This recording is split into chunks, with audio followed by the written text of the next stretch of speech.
And here is the Writer's Almanac for Saturday. It's the 17th of February, 2018. It's the birthday of Ruth Rendell, born in South Woodford, England, in 1930. Her parents were teachers. She didn't want to be a teacher herself. She went to work for the local paper. She was not such a good journalist. One time she wrote a story about the local tennis club's annual banquet, but she hadn't actually gone to the dinner, so she didn't realize that the speaker had died in the middle of his speech. She handed in her resignation the next day before they could fire her. For the next 10 years, she stayed at home, raising a boy and writing in secret, trying out various genres, and then she hit on crime novels. She's written about 60 of them, most of them under her own name, including A Judgment in Stone, A Fatal Inversion, and most recently, The Girl Next Door. Ruth Rendell, who said, "Some say life is the thing, but I prefer reading." It's the birthday of the man who gave us the stethoscope, physician René Laennec, born in Quimper, Brittany, in 1781. 1897, on this day, the National Congress of Mothers held its first convention in Washington, D.C. It was the forerunner of the National Parent-Teacher Association.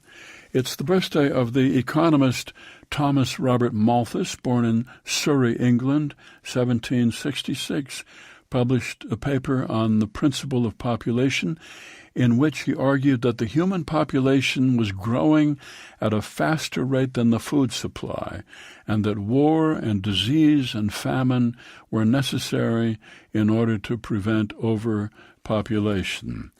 And it's the birthday of the novelist Chaim Potok, born in New York City, 1929.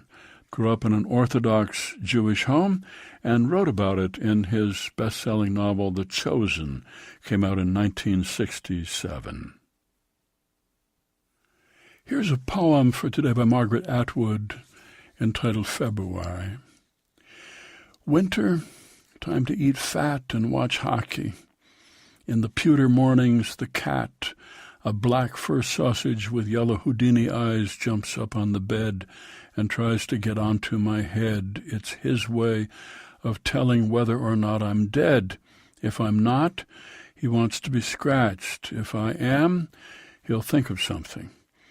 He settles on my chest, breathing his breath of burped-up meat and musty sofas, purring like a washboard. Some other tomcat, not yet a capon, has been spraying our front door, declaring war. It's all about sex and territory, which are what will finish us off in the long run. Some cat owners around here should snip a few testicles. If we wise hominids were sensible, we'd do that too, or eat our young like sharks. But it's love that does us in over and over again. He shoots, he scores, and famine crouches in the bedsheets, ambushing the pulsing eider down, and the wind chill factor hits 30 below, and the pollution pours out of our chimneys to keep us warm. February, month of despair, with a skewered heart in the center. I think dire thoughts and lust for French fries with a splash of vinegar. Cat, enough of your greedy whining and your small pink bumhole off my face. You're the life principle, more or less, so get going on a little optimism around here. Get rid of death. Celebrate increase. Make it be spring.